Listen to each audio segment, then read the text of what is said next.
Alright guys, welcome back again sa aking YouTube channel. At ito na naman panibagong content ang ating gagawin. At ito yung parang part 2 na rin ng pagkakabit ng ating caliper sa ating motorcycle. So, yung naunang video ko guys is yung sa likod ng caliper ng aking motorsiklo is yun yung ginawa natin. At ngayon guys is yung sarap naman. Yun nga, isa sa problema ko guys yung harap ko. Yun nga dahil siguro sa patagalan na rin. At yung motor natin guys is 17 years old na rin. Kaya siguro paunti-unti nang buibigay guys yung mga parts niya. So yun nga guys, bali tumatagas na rin siya yung kanyang brake master. So pwede pa naman siyang palitan guys ng repair kit. Kaso is naisip ko guys is palitan na lang siya ng bago. At hindi ko na rin mabuksan yung bungee bolts na guys. Hindi ko alam guys, parang kumapit na siya. So hindi na ako nag-effort guys na pabuksan o ipa-machine shop. Talagang palitin na rin guys. May ibang issue pa kasi guys, tulad nung pagka tumatakbo guys yung ating motorsiklo is kumakalampag siya guys, parang tumatama yung bakal niya. Hindi ko alam guys at bakit ganun umaalog, pero tama naman yung pagkakableed niya. So ayun guys, ang isa pang issue guys, talagang nagpapapalit na rin siya para maging bago naman yung tingin natin. Talagang lumang-luma na guys. Siyempre, yung pinagbilan natin nung nauna, yung sa likod natin, is yun din tayo bumili. So ito guys, dumating siya kanina. At ang bilis na dumating guys, parang 3 days lang yata. Chinat ko si seller eh. Pinagbigyan naman yung request natin na ipadala ka agad. So yun, at dumating naman kahapon. At nung chinek ko, okay naman. Kaya nabuksan na tong package guys. At isa pang issue guys, yung brake switch natin is nagmamalfunction. At sinubukan ko siyang palitan. So hindi ko na rin siya matanggal dahil kumapit na rin yung screw niya o yung bolt niya na naka-attach sa mismong brake master. So yun. At nag-decide na rin ako guys na palitan ng hydraulic switch. So mas maganda kasi guys, kung sa mga hindi pa nakakapanood guys, yung nauna kong video tungkol sa pagpapalit ng caliper sa ating likod is panoorin nyo guys, at ililink ko dyan sa description box. So ang ganda ng response niya guys, di tulad nung yung manual. So minsan nagmamalfunction siya guys, minsan pagka matagal ng ginagamit mo yung to is bigla na lang siyang naglulos at kailangan mo pa siyang reset. So minsan guys, yung akala natin na gumagana yung brake switch natin is yun pala is hindi pala. So yun guys, napakahalaga guys na mayroon tayong stoplight. Siyempre para maging safe din tayo sa kalsada. So yun guys, i-check lang natin to guys. Papakita ko lang sa inyo kung ano yung itsura niya, kung tama ba yung natin, yung in-order natin, at kung may pagkakaiba sa original sa local. So ito guys is hindi siya yung original, so local lang to, pero tingin ko is okay naman siya guys. Magaganda naman kasi yung mga reviews niya. So ayun, okay naman guys yung nakabit natin doon sa likod natin. So kaya na order ako ulit sa kanya. Ito nga yung harap naman yung papalitan natin. So pakita ko lang sa inyo guys. So bago nga pala natin umpisan is, bago ka pa lang sa aking channel, inaanyayahan kitang subscribe at i-hit mo na rin ang notification bell para updated ka kung may video pa ako na lalabas katulad nito. So yun guys, konting intro.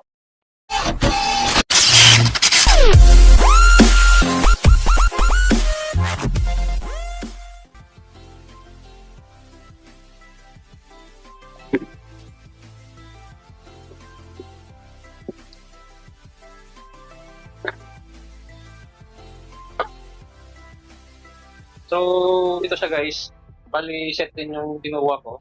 Kasama yung kanyang brake master. Saka yung pinaka-caliper niya. At may kasama na rin siyang hose guys. At meron na rin siyang brake lever. So, kompleto yan guys. Pati brake switch, meron na rin siya. So, itong brake switch na to guys, is hindi ko na rin siya gagamitin. Kaya tatanggalin ko na siya dito.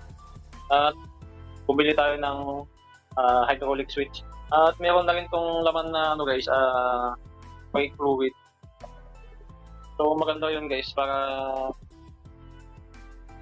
siguro para matesting din nung seller na gumagana tong kanyang produkto. So yun guys. Sana guys is okay tong brake master niya at hindi siya bumigay kagad. So ang gagawin natin dito is papalitan tong brake hose niya. So bumili na rin ako ng brake hose dito, yung pearl na brake hose. Tulad din to guys ng nilagay natin sa likod. But, yung haba pala nito guys is eksakto rin sa haba ng hose na nakakabit dito. So kasi haba rin ng stock niya guys. Sabihin natin to. At ang caliper niya guys, ito yan, meron tawag ito brake pad. So bagong-bago yan guys. So hindi ko alam guys kung yung pang Raider ganito talaga siya. So yung motorcycle natin kasi guys, Shogun Pro 2005 model. At yung Raider 150 guys, isa yung size ng kanyang caliper. Kumbaga kung ano yung nakakabit sa Raider 150, is yun din yung sa Shogun Pro natin. So napansin ko dito, hindi ko lang alam guys kasi sa pang Raider 150, hindi ko pa siya masyadong nakita. O hindi ako masyadong familiar guys kung yung design niya is ganito rin. Pero yung design niya guys is ganito naman talaga. Ang inaano ko lang dito, yung design yung pinaka-tawag ito, yung bolts niya is nandito sa may likod. So yung bolts kasi ng natin guys, caliper natin is nandito siya. Nandito sa harap. Ito guys is nasa likod. Hindi ko alam guys kung Raider 150 is ganito siya. Kasi pang Raider 150 talaga to guys. Wala naman talagang pang Shogun Pro. So yung pang Shogun Pro kasi guys, saka siyang local na mabibili guys. So ano siya guys, genuine part. Kung bibili ka guys ng parts ng Shogun, talagang doon siya guys. So unlike dito sa mga local na binibili sa mga shop. In case na meron tayong nabili na pang Raider 150 at swak naman sa ating Shogun Pro, kaya ito yung hindi natin. So pati yung bracket na guys is parehas talaga. Saka sinukat ko na rin to guys sa atin at saktong-sakto naman talaga siya. At ang napansin ko lang dito guys, hindi ko lang guys kung talaga sa Raider 150 is ganito talaga siya. May stock na Raider 150. So napansin ko lang itong itong piston niya guys is maliit siya guys compare sa stock natin.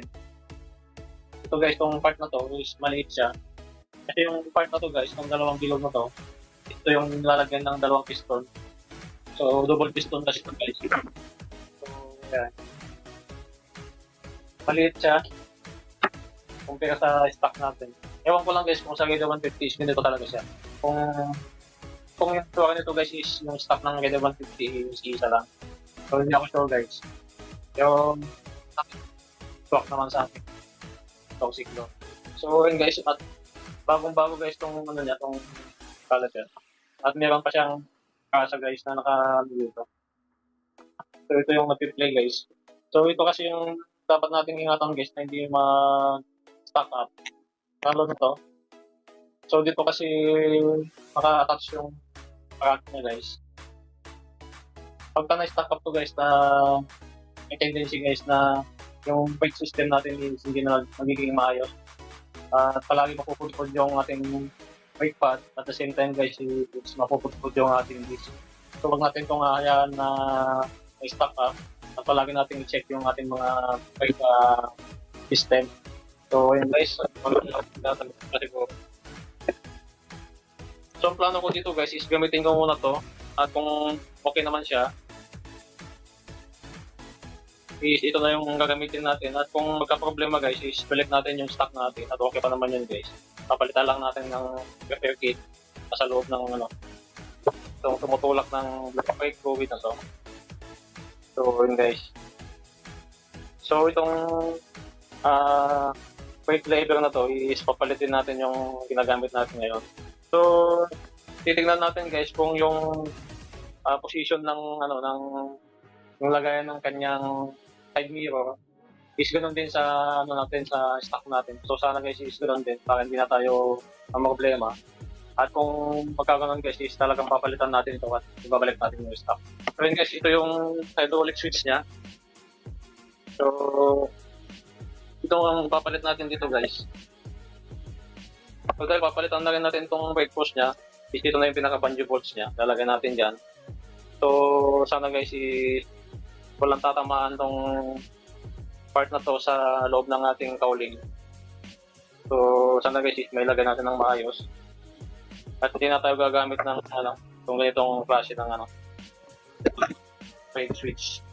So yun guys, bago natin siya ikabit sa motorcycle, baklasin muna natin yung cowling ng motorcycle natin. At the same time guys, baklasin na rin natin ito bago natin siya ikabit sa motorcycle natin. Doon na tayo sa motorcycle natin guys, magpaklas muna tayo.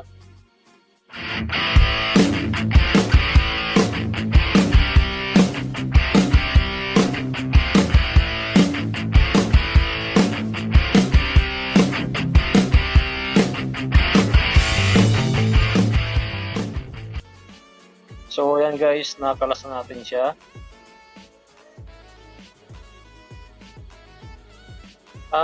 I-check muna natin guys kung parehas nga sila ng nabili natin sa stock natin para di tayo magkamali. So ayan guys, parehas naman siya.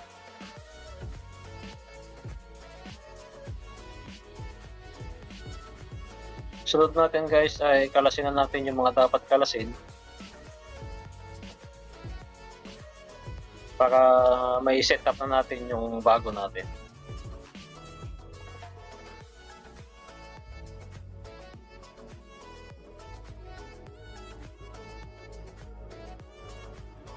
Bali, kalawangin na siya guys, kaya kailangan natin sprayan ng W40 para matanggal yung mga kalawang.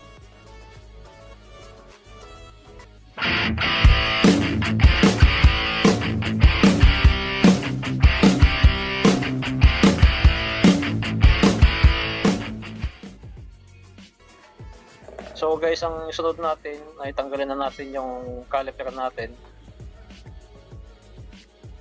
para tuluyan na natin siyang matanggal.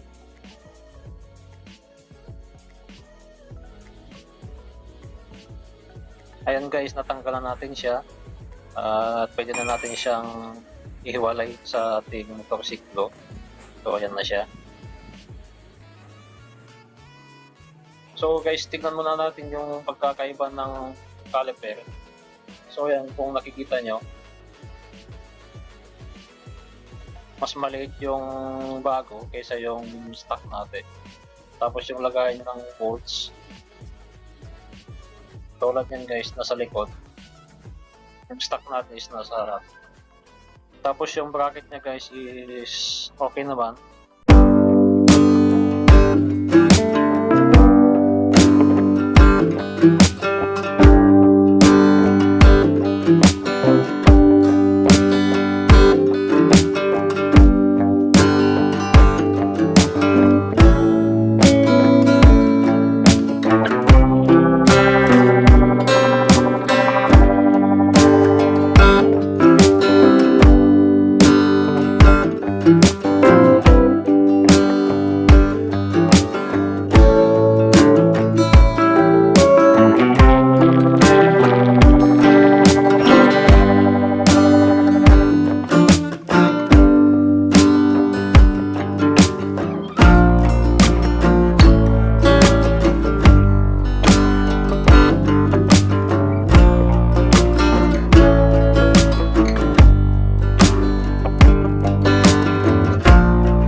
Lagyan na rin natin guys yung holder ng hose natin para stable yung hose at hindi gumagalaw-galaw.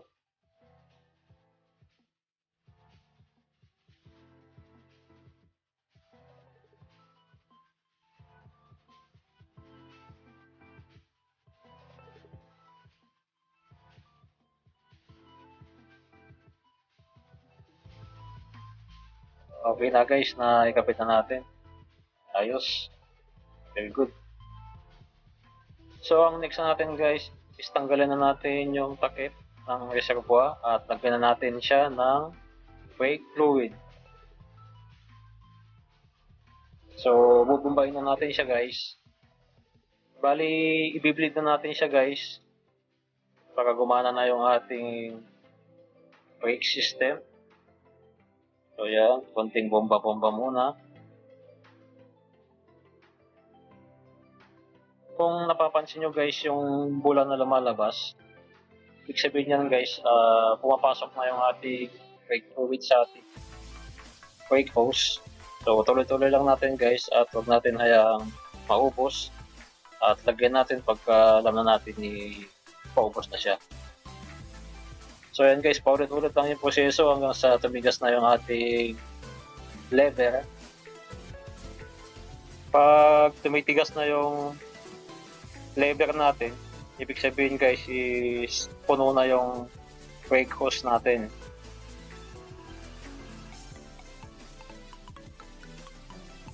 Sa harapan guys, hindi naman kailangan tama yung pag-blade kasi hindi naman natin kailangan ng malakas na preno sa ating harap. So yan guys, palagay ko okay na yon. At lalagay na natin yung takip ng ating reservoir.